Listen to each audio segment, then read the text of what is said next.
തൃശൂർ കൊടകരയിൽ പോലീസിന്റെ വൻ രാസലഹരി വേട്ട നടന്നു. പാഴ്സൽ സർവീസിന്റെ മറവിൽ കടത്തുകയായിരുന്ന 1/4 കിലോയോളം MDMA ആണ് പിടിച്ചെടുത്തത്. ഈ സംഭവവുമായി ബന്ധപ്പെട്ട് മുഹമ്മദ് ഫാസിൽ എന്നയാൾ പിടിയിലായി.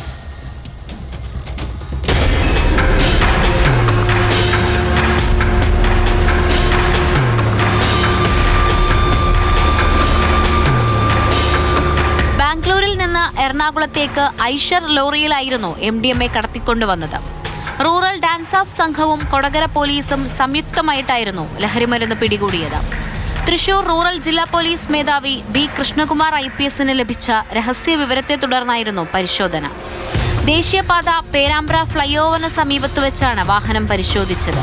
ഐഷർ ലോറിയിലെ കാർഗോ ബോക്സുകൾക്കിടയിൽ ഒളിപ്പിച്ച നിലയിലായിരുന്നു ലഹരിമരുന്ന്. കളമശ്ശേരി ആസ്ഥാനമായി പ്രവർത്തിക്കുന്ന എയർ കാർഗോ പാഴ്സൽ കമ്പനിയിലെ ഡ്രൈവറാണ് പിടിയിലായ മുഹമ്മദ് ഫാസിൽ. 198.3 ഗ്രാം MDMAയും 4 LSD സ്റ്റാമ്പുകളുമാണ് പിടിച്ചെടുത്തത്. ലഹരിമരുന്നും വാഹനവും കസ്റ്റഡിയിലെടുത്തു. ബാംഗ്ലൂരിൽ നിന്ന് പാഴ്സലുകൾക്കൊപ്പം ലഹരിമരുന്നും ലോറിയിൽ കയറ്റി എറണാകുളം കേന്ദ്രീകരിച്ച് വൻകിട ഇടപാടുകാർക്കും യുവാക്കൾക്കും വിതരണം ചെയ്യുന്നതാണ് ഇയാളുടെ രീതി.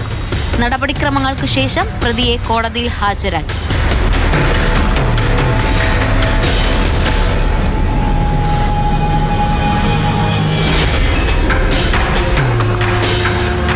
മാതൃഭൂമി ന്യൂസ്, തൃശൂർ.